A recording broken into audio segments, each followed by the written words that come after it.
Voilà, nous sommes dans Ecclésiaste. Ecclésiaste 9. Ecclésiaste 9, le verset 11.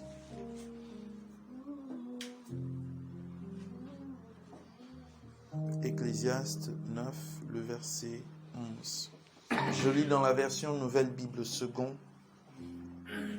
J'ai encore vu sous le soleil que la course n'appartient pas aux plus rapides, ni la guerre aux vaillants, ni le pain aux sages, ni la richesse aux intelligents, ni la faveur à ceux qui savent, car tous sont à la merci des temps et des circonstances.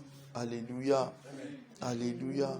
King James est en train de dire du même passage: je me suis tourné ailleurs et j'ai vu sous le soleil que la course n'est pas aux plus rapides, ni la bataille aux forts, ni le pain aux sages, ni la richesse aux hommes intelligents, ni la faveur aux intelligents, car le temps et la chance arrivent à tous. Alléluia.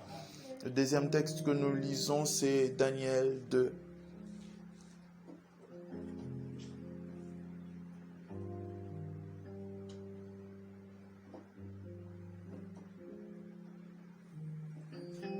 Daniel 2, à partir du verset 19.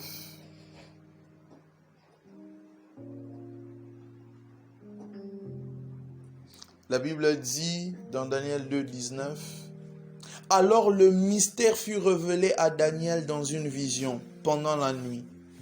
Alors Daniel bénit le Dieu du ciel. Daniel dit, « Béni soit le nom de Dieu, depuis toujours et pour toujours. À lui la sagesse et la force. Celui qui change les temps et les circonstances, qui renverse les rois et qui établit les rois, qui donne la sagesse aux sages et la connaissance à ceux qui ont de l'intelligence. Celui qui révèle ce qui est profond et caché, qui connaît ce qui est dans les ténèbres, et la lumière demeure en lui. Dieu de mes pères, je te célèbre et je te loue pour la sagesse et la force que tu m'as donnée, car tu m'as fait connaître ce que nous t'avons demandé et tu nous as fait connaître l'affaire du roi. Alléluia. Alors pendant quelques minutes, j'aimerais que nous partageons ces deux passages. Salomon, qui est l'homme le plus sage sur la terre de son époque, est en train de cogiter avec la sagesse que Dieu l'a donnée. Et il écrit un récit merveilleux, celui de l'Ecclésiaste. Et il fait un constat, une série de constats, dont au verset 9 que nous venons de lire, Salomon est en train de dire qu'il a observé, qu'il a vu sous le soleil. Souvenez-vous que Salomon dit qu'il voit sous le soleil. Ça veut dire que la réalité que Salomon est en train de contempler est en fonction du temps. Parce que vous êtes d'accord avec moi que dans le livre de Genèse, le 4e jour, Dieu a créé les grands luminaires afin de contrôler le facteur du temps. Alléluia. Alléluia. Et Salomon, qui est en train de réfléchir dans la perspective du temps, est en train de dire que le pain n'appartient pas aux savants, que la course n'appartient pas aux plus rapides, que la bataille n'appartient pas aux vaillants, mais que tout dépend des temps et des circonstances. Salomon, dans sa perspective, est en train de nous montrer, alléluia, que personne n'a le mérite du succès, que personne n'a le mérite de la gloire, mais tout dépend pour eux, maman, des temps et des circonstances qui sont devant eux. Alléluia.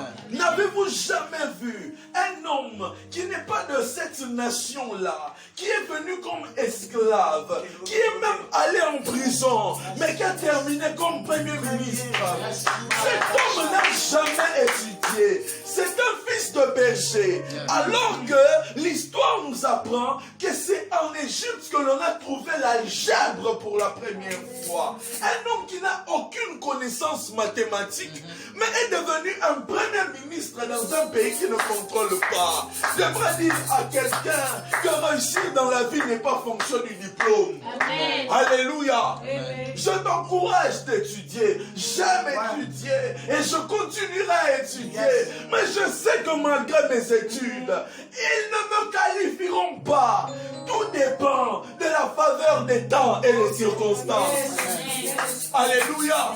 En d'autres termes, lorsque quelqu'un veut entrer dans sa destinée, si le temps et les circonstances sont contre lui, il n'y entrera jamais. Pourquoi? Parce que dans le temps, il y a le facteur de l'espace. Alléluia. Alléluia. C'est là dans la Bible, vous serez d'accord avec moi que j'ai découvert une loi, my bishop, que j'ai appelée la loi de la localisation. Certaines destinées ne s'éclatent pas. Certaines destinées n'entrent pas dans la gloire. Certaines destinées n'entrent pas dans la dimension de la visitation tant qu'elles ne sont pas arrivées dans certains endroits et à certains moments. Lorsque nous sommes en Égypte, Aaron ne nous dit rien. Mais il faut que nous allions dans le désert. Pour que le désert ressorte la valeur et l'impact d'Aaron en qualité de souverain sacrificateur. Le jour du Yom Kippour, Moïse ne dit rien, mais celui qui sort d'un nombre 6 pour dire que l'Éternel te bénisse et te garde. Celui qui est porteur des attributs de Dieu, en fait que Dieu bénisse son peuple. Le désert a su faire ressortir la valeur d'Aaron. Quand nous sommes dans le désert, Josué ne nous dit rien. Il faut que Moïse meure. Que nous entrons dans la terre promise. Et là, la terre promise fait ressortir la valeur et l'impact d'Aaron. Tant que Jephthé est dans la maison de son père, il est un enfant comme tout le monde. Il est considéré comme illégitime. Mais il faut qu'il soit chassé. Pour que dans les territoires énormes, qu'il ait la valeur d'être un héros. J'aimerais dire à quelqu'un que tant que David est dans la maison de son père, il est le gardien de troupeau. Il faut que Saül cherche à le tuer à cause de l'onction royale sur sa tête. Et là, il va à la caverne d'Adulam. Dieu l'envoie des hommes des riens. Dieu l'envoie des hommes endettés qui deviendront les vaillants de David. J'aimerais dire à quelqu'un que la vie ne dépend pas des diplômes, mais que la vie dépend de l'appréciation des temps et des circonstances. Amen. Alléluia. Alléluia. Alléluia. Les temps et les circonstances.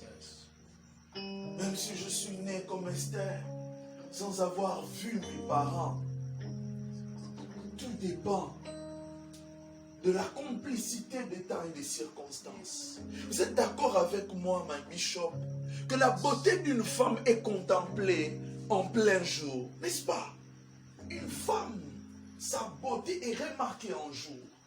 Mais ce qui m'étonne, c'est qu'au jour et autour d'Esther, Esther ne va pas dans un temps favorable. Esther va voir le roi la nuit. La nuit, il n'y a pas beaucoup de lumière. La nuit, on ne peut pas observer ta beauté. Mais malgré que le temps est contre elle, la circonstance fait que le roi remarque sa beauté. Parce que vous êtes d'accord avec moi que tant qu'il fait jour, nous ne pouvons pas contempler l'éclat de l'étoile. Il faut que la nuit arrive pour que la nuit ressorte l'impact et la beauté de l'étoile.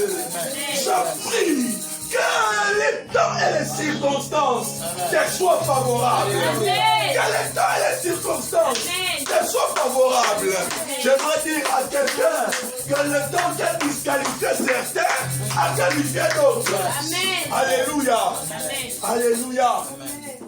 Au temps de la réforme, au temps du réveil de Jérusalem, l'arche de l'alliance revenait. À l'époque du retour de l'arche a donné les hémorroïdes aux Philistins. C'est là où nous avons appris que l'hémorroïde est une maladie païenne. Donc je ne comprends pas comment un fils d'alliance peut avoir des hémorroïdes. Et si tu as des hémorroïdes au nom de Jésus, tu es guéri.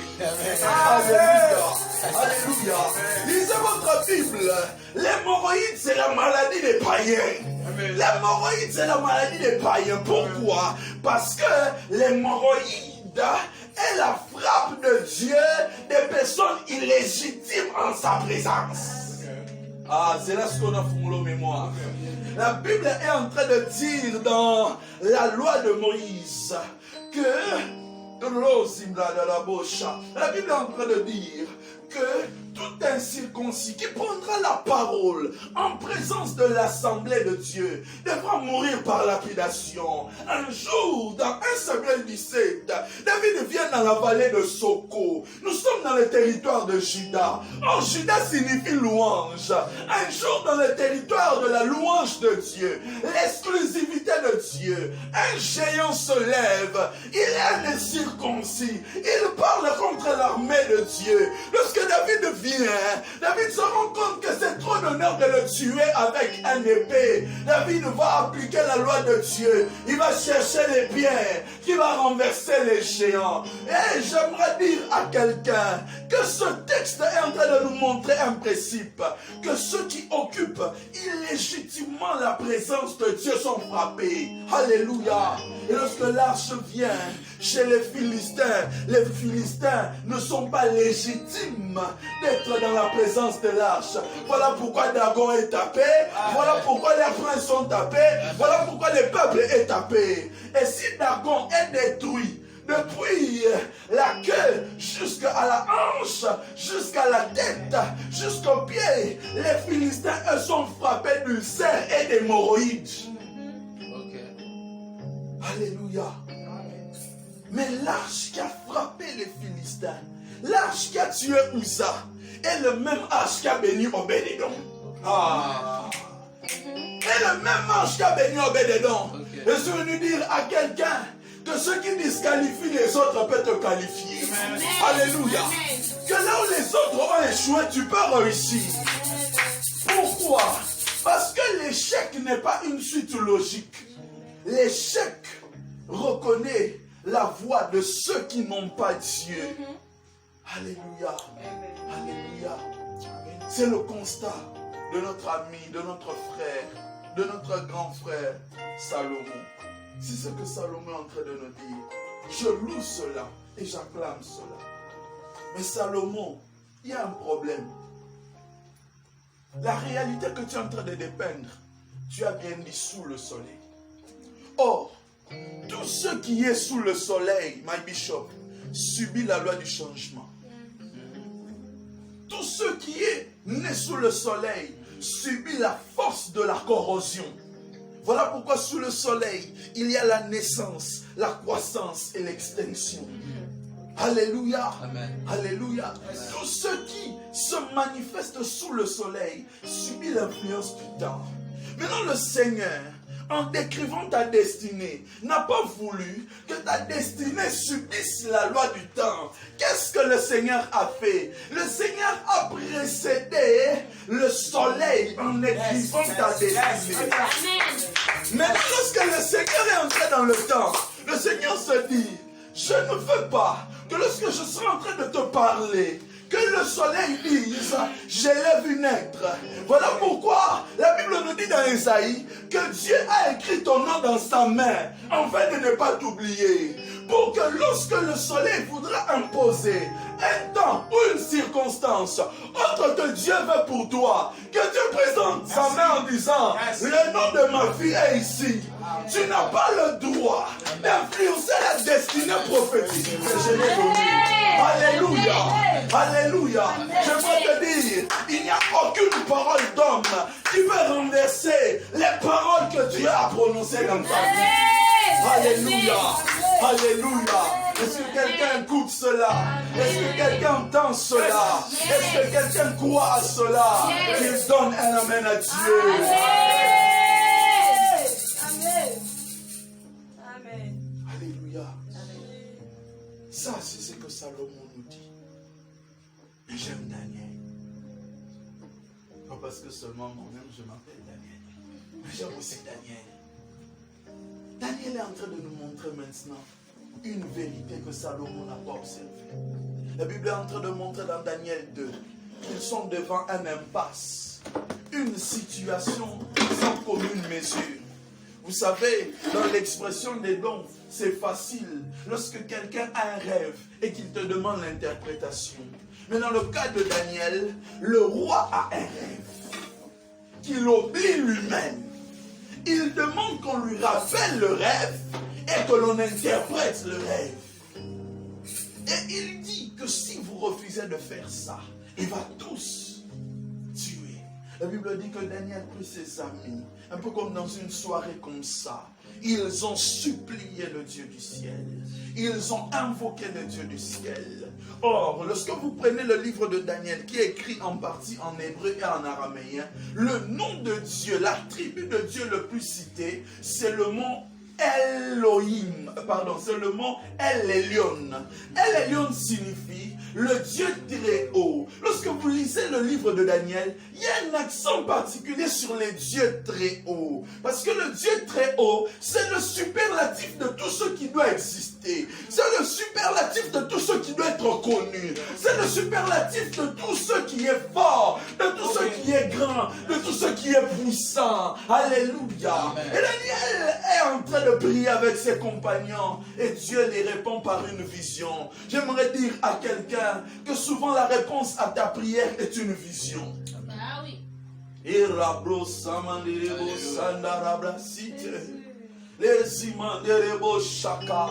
Que Dieu nous donne des visions ce soir. Que Dieu nous donne des visions ce soir. Des visions de gloire.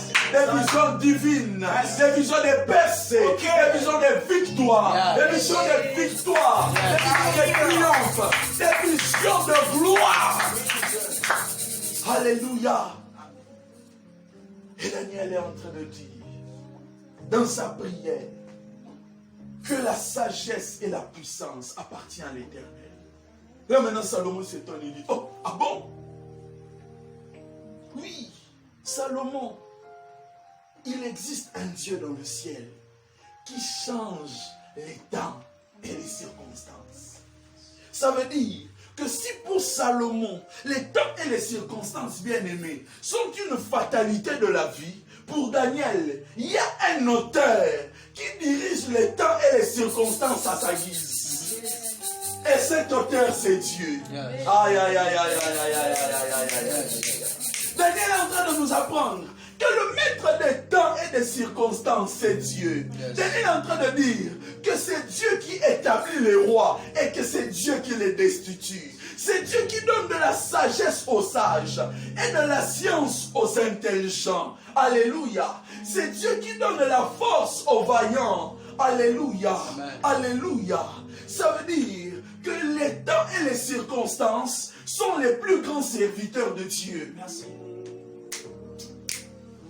Que le temps et les circonstances sont les plus grands serviteurs de Dieu. J'aimerais dire à quelqu'un que celui qui est intime à Dieu a pour service le temps et les circonstances.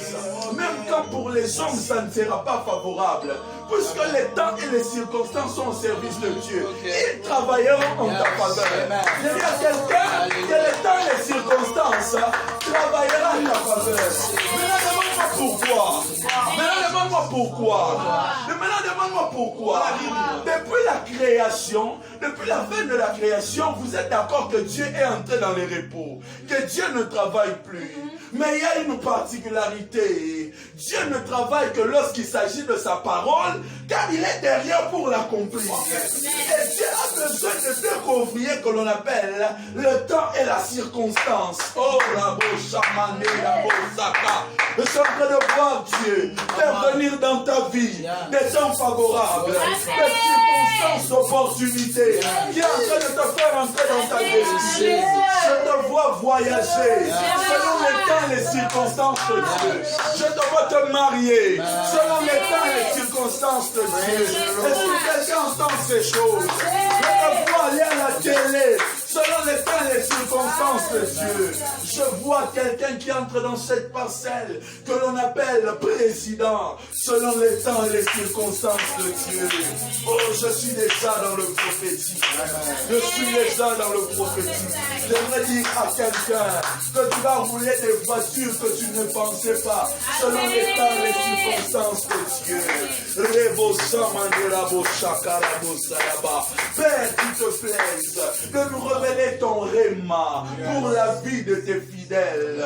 Père, je prie que les temps et les circonstances qui sont à ton service soient en train de travailler pour chacun de nous, pour chacun de nous, pour chacun de nous. Écoutez ce que Daniel dit.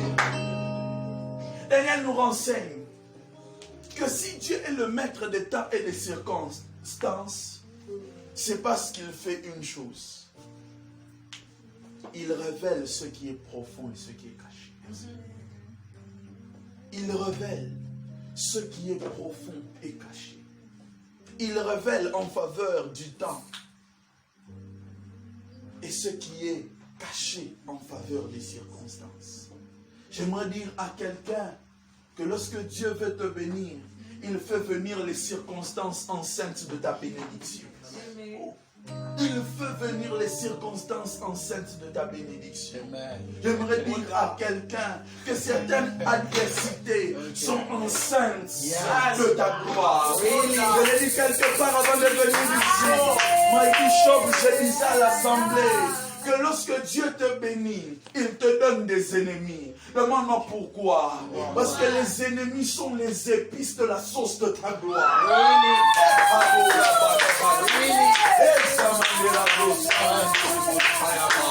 Alléluia. Alléluia. Il ne peut pas y avoir de héros sans victoire. Et il ne peut pas avoir de victoire sans adversité. Je bénis Dieu pour les ennemis de ta vie. Je bénis Dieu pour les ennemis de ta vie. Parce que les ennemis de ta vie vont bâtir ta réputation. Les ennemis de ta vie vont bâtir ta réputation. La Bible nous dit qu'à une époque, l'effort du combat s'est porté sur David et Abishai est intervenu. Il a tué ce géant et il dit à David, tu ne sortiras plus avec nous parce que tu es la lampe d'Israël. Tu vaux 10 000 d'entre nous. Ah, Abishai, d'où te vient cette connaissance? Cette connaissance me vient parce qu'un jour, dans la vallée de Soko, le jeune David a tué le géant Goliath. Et les femmes ont chanté. Saül a tué ses 1000, David a tué ses 10 000. Donc, la réputation de David a été battue par la chute de Goliath. J'aimerais dire à quelqu'un que les victoires que Dieu va te donner en faveur de ce temps et les circonstances qu'il va faire venir, ce sera pour bâtir dans ta vie une réputation. J'aimerais dire à quelqu'un que les gens qui règnent encore dans ta famille, toi tu vas les abattre et on te donnera une réputation. On dira celle-là s'est mariée sans divorcer. Celle-là s'est mariée sans avoir fait des enfants avant. On dira celui-là a été le premier avant resté un chef privé. Celui-là a été le premier de bâtir les entreprises. Est-ce que quelqu'un écoute quelque chose? Est-ce que quelqu'un est béni par quelque chose? Si tu es béni, dis Amen. Alléluia. Dieu est le maître des circonstances et il révèle ce qui est profond et ce qui est caché. Ce qui est profond et ce qui est caché. Père, j'aimerais que nous prions